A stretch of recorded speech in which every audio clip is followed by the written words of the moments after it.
And I'm live. Okay, so one thing I hate about looking at the camera is looking at myself, but that's okay. I got some feedback from some people about what they want to talk about. So while I'm looking it up, one of them said they have a thing with Epic. Okay. So Epic is basically when you're dealing with foreign trade, U.S. exporter, foreign importer, whatever it is, sometimes you have to hedge your currency risk because what happens is the currencies move up and down. Again, to be fair, the U.S. currency never moves. It's always a dollar. So you're actually buying options on the foreign currency. Wow.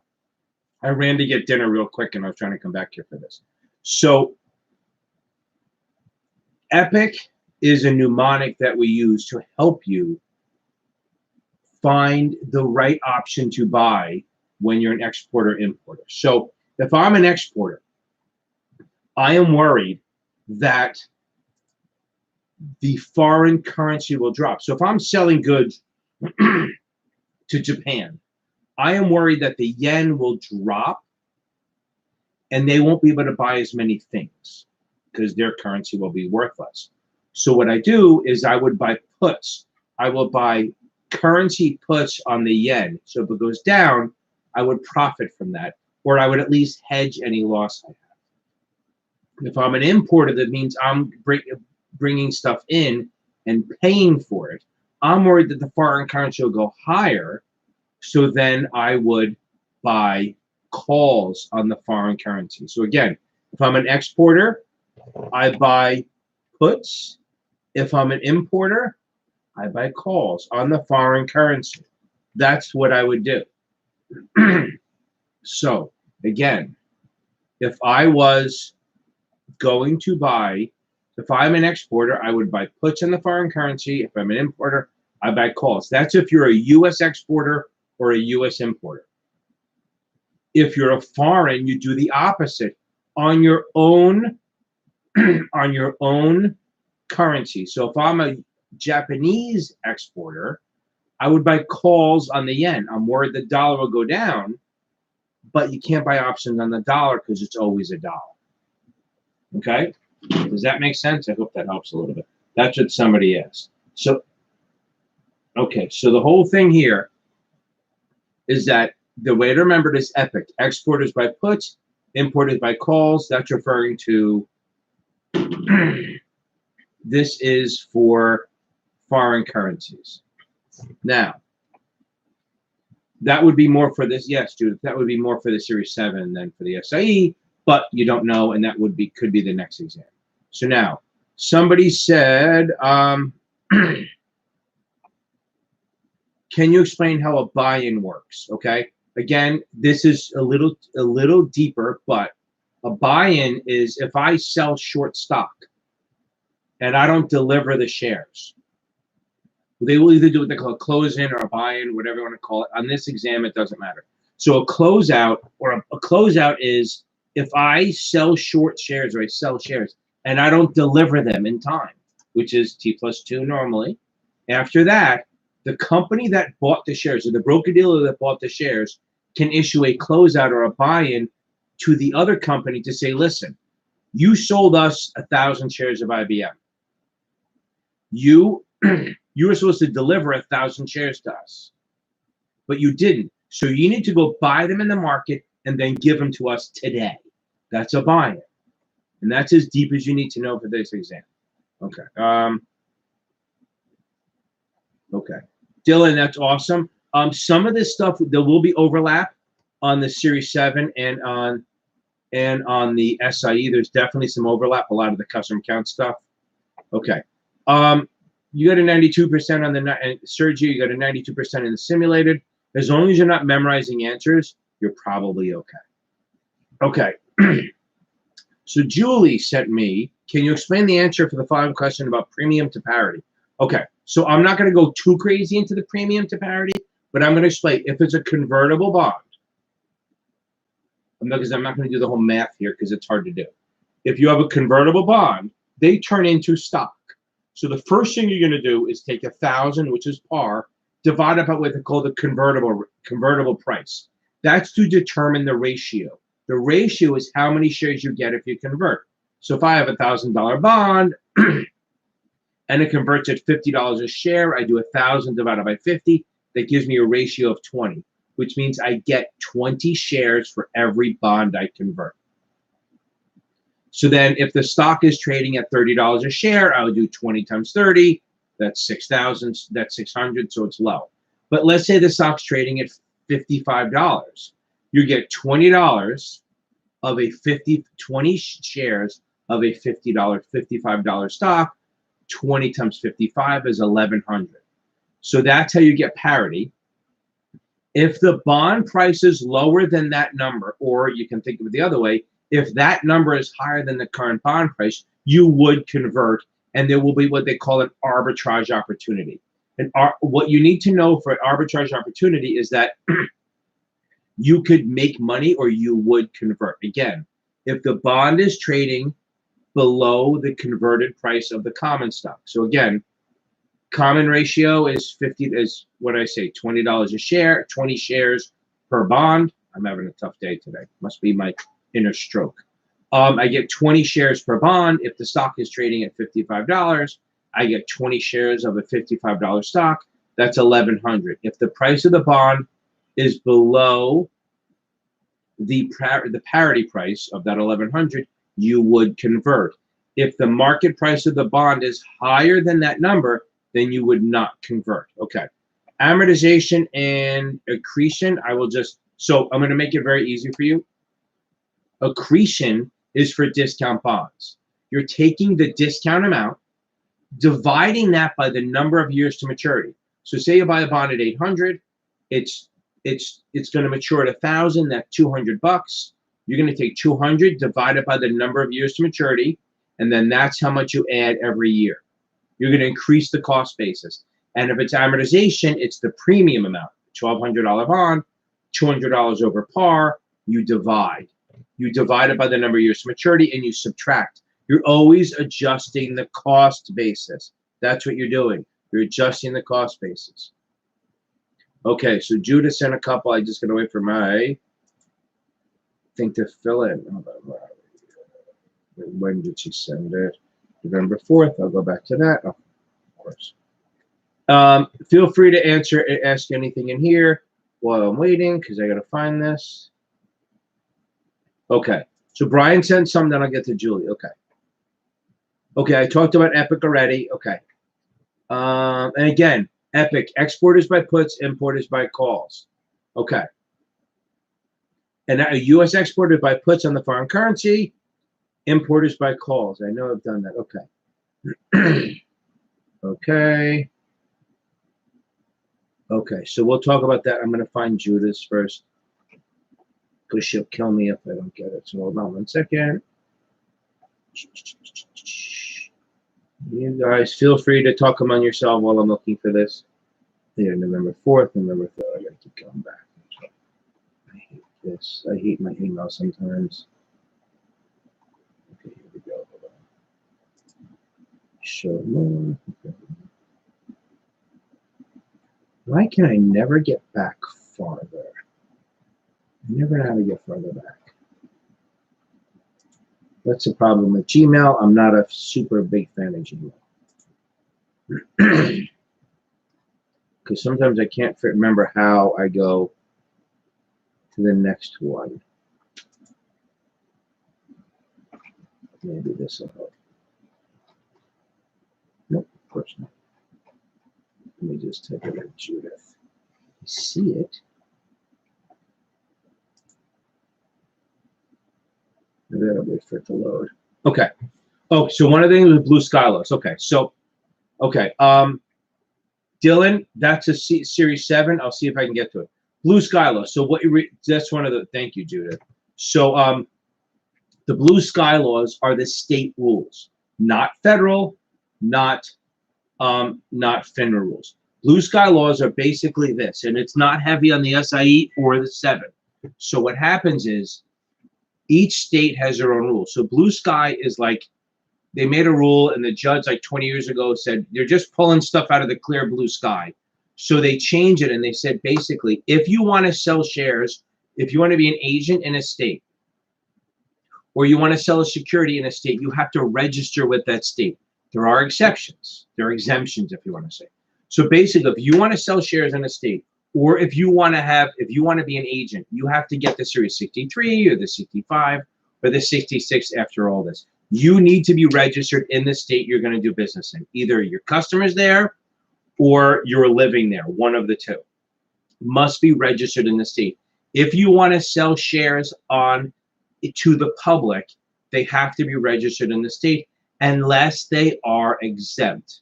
And again, that's a 63, not this.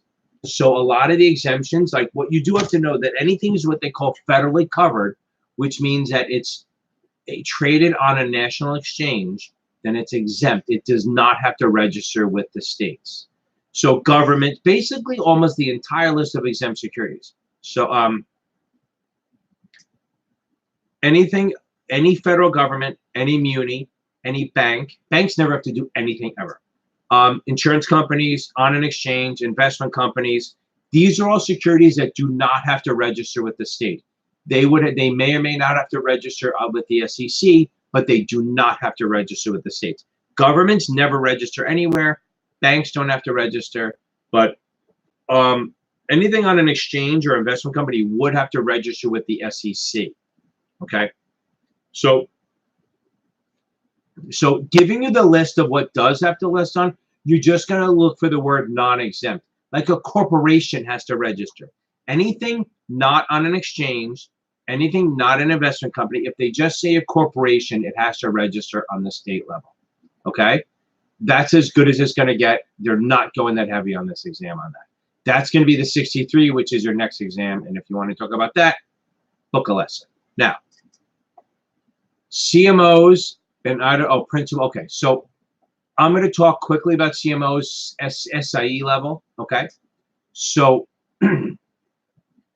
mortgage-backed securities are basically, how does a mortgage work? A mortgage works, you go buy a house for 120 grand, you deposit. Okay, I got a question that said with a certain amount of amortized interest, almost implying that it was in addition how much it would be at the time they were asking. That's a tax question. And you got a question on the real exam on that, how to be a test question. With a certain amount of amortized interest. Yeah, I think that's like a 65 question. We'll come back to it. If you can email me the whole question, that'd be great. Okay, so back to this. Mortgage-backed securities, you invest, you buy a house for 120 grand, you deposit 20, you borrow 100 grand. How to be a fake test question, because you have to, unless you can tell me the whole answer, because that's the thing, that could actually be one of the answers and it wasn't the actual question. It could be like, cows love pink skies. It doesn't matter. If it's an incorrect answer, it doesn't matter. So mortgage-backed securities are based on mortgages. So you buy a house, you put down 20, you borrow 100 grand.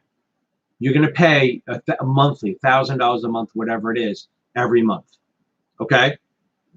That monthly amount you pay every month is going to be a little bit of principal repayment and a lot of interest. So when you're paying into it, the bank doesn't want to hold on to that forever. So what they do is they sell the loan. Stop asking your questions, because, wow, that's a lot of questions. So stop asking questions for a second while I try to do this.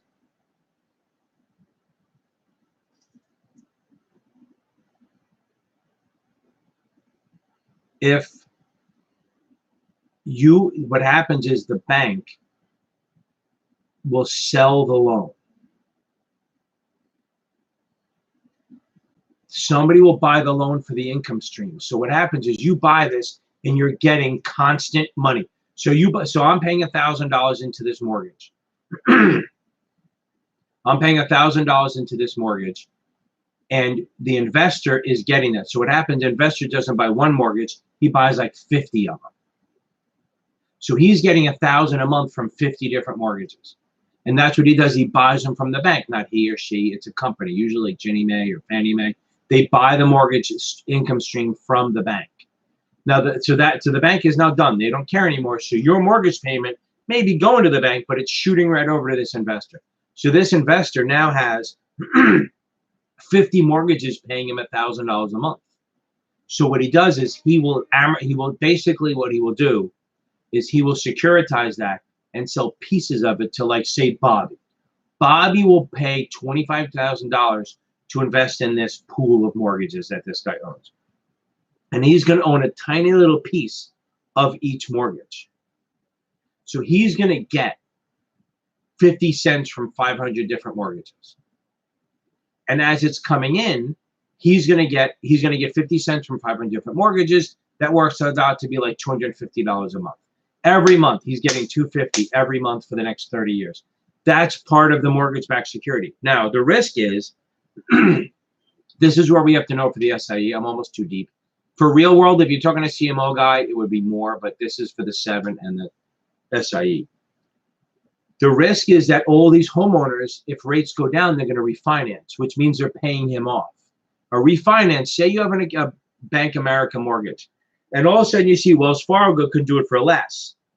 What you're going to do is go to Wells Fargo, take out a mortgage there, and pay off the old one.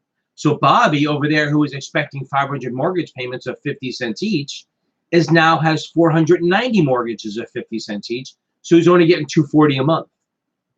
So he's getting less money because people refinance. That's called prepayment risk. Prepayment risk is a risk that people will refinance too early. That's not a good thing. That's when interest rates drop. Extension risk is when rates go up, nobody gets out of their mortgage, and they stay in it. They stay in it for longer than they expect, and that doesn't actually hurt you. It's just that you want to get out of it because rates are higher. Now,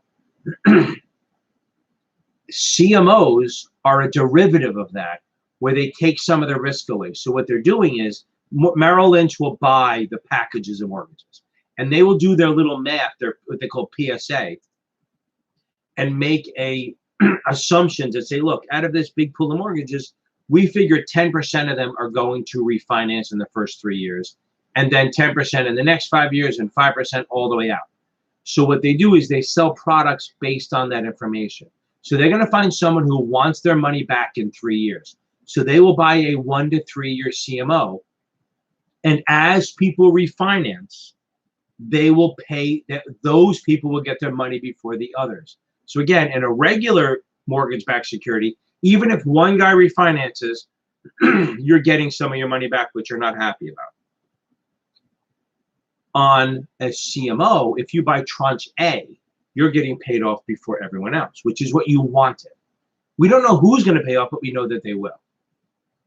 If you buy tranche B, if they're tranche B, then what happens is you're getting paid off after everyone in tranche A. So you reduce some of the prepayment risk because you're not getting paid off as soon as someone pays. It's only if everyone in tranche A gets cleared out, then tranche B, then tranche C and D and E, on and on. So if you buy tranche E, you get monthly income, everyone does, but you don't get paid off or prepaid until everyone in A, then B, then C, then D is gone. I think I've done another one on this before, and I'm sorry if it was crazy. I got distracted by some of the questions. Okay. Now, real quick, Amber, I'm going to go back to Judith's question because it's a long one. Amber, ex-dividend, think about this. If you have an ex-boyfriend, ex-girlfriend, do you have a boyfriend or girlfriend? No. So ex-dividend means no dividend. You have to buy it before. You have to buy it before the X date to get the dividend. If you buy it on the X date, you do not get the dividend because the X day is the day before the record day. So if you buy it on the X day, you're settling the day after the record date, so you're not getting it. Dylan, I hope you help. Will, I kind of did accretion and amortization in the beginning, so rewatch from the beginning, it's there. Okay. Carrying firm from proper and clearing curve. What is the difference? 3 O's and okay.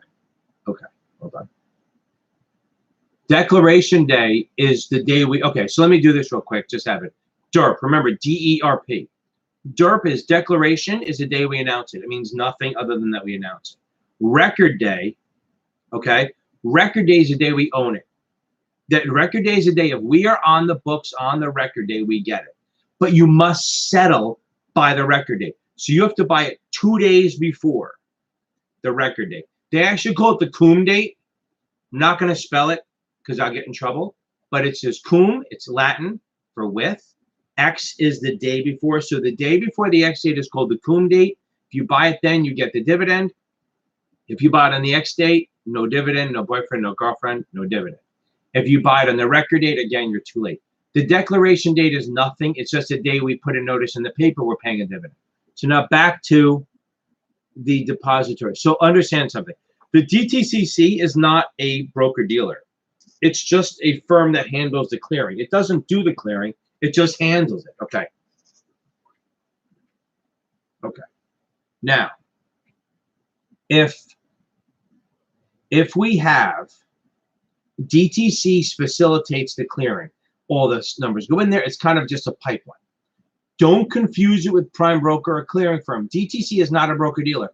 Prime broker is a broker-dealer.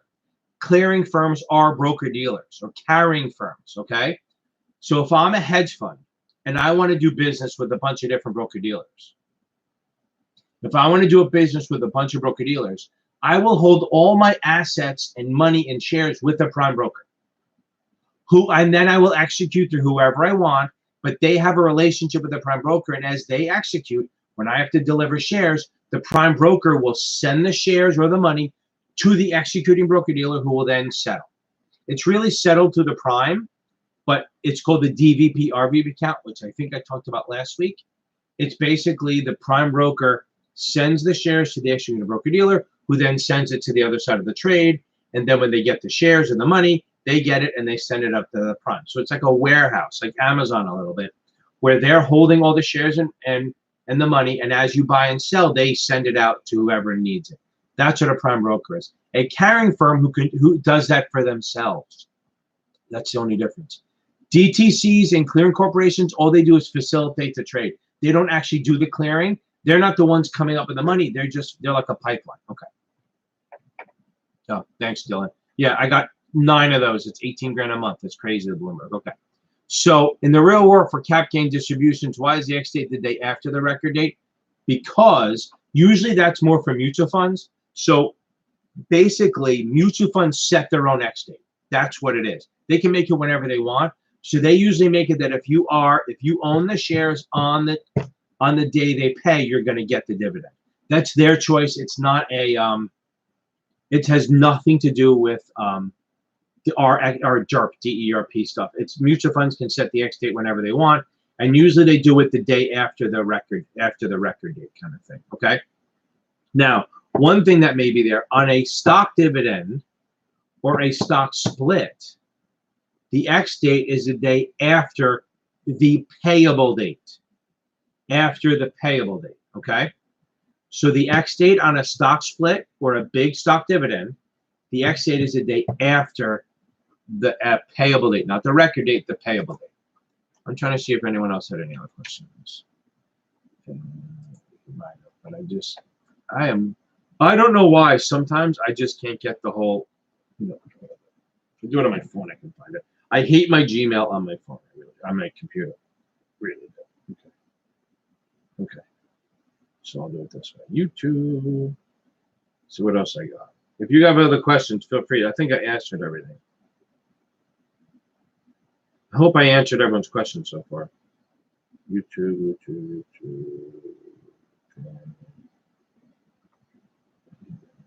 Okay, let me see what I wrote.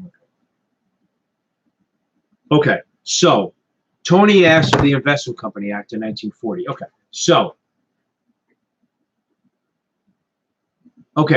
shareholder dilution is usually going to happen if they issue more shares. That's it. Or if let me do it this way. Equity dilution, which is not the SIE, it would only be on the top off. But okay. Equity dilution happens when they issue more shares. So that can be if they issue more shares and you don't exercise your preemptive rights. Another one is if people convert their share, like convert the convertible bonds or convert the convertible preferreds, or people have stock options that they convert or exercise. That's when it would dilute. Okay. Yeah, I see that. Okay. So the Investment Company Act of 1940, regular options don't dilute because you're buying it from other people, but stock options would. Okay. Now, the Investment Company Act of 1940 is an act that covers all investment companies. And remember this, FUM sounds like fun, but it's not. Face amount certificates, which you'll never see, are under the Investment Company Act. Unit investment trusts are under the Investment Company Act. And management companies, which is both closed end, which trade on an exchange, open end, which is mutual funds, and ETFs, which trade on an exchange.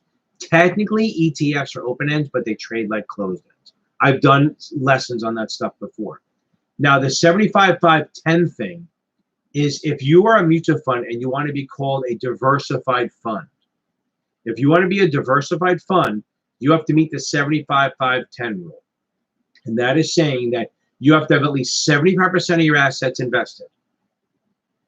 No more than 5% of the firm's, remember, this is a mutual fund, no more than 5% of the mutual fund's assets are in any one security.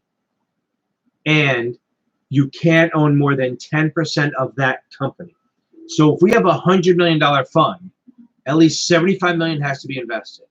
No more than $5 million of that fund's money can be in any one security. And those shares, you can't own more than 10% of the voting stock of that company. So if I bought IBM, I can't own more than 10% of the IBM, not of the fund. That's where people get screwed up. 75-5-10, you have to meet all three to be diversified. 75% invested, 5%, no more than 5% invested in any one security, and that can't be more than 10%. One thing everyone's going to get screwed up, they will always ask this question: are REITs covered under the Investment Company Act of 1940? No, they are not. REITs are not part of the Investment Company Act of 1940. They're going to make it seem like they are, but they are not. Okay. I think that should help you.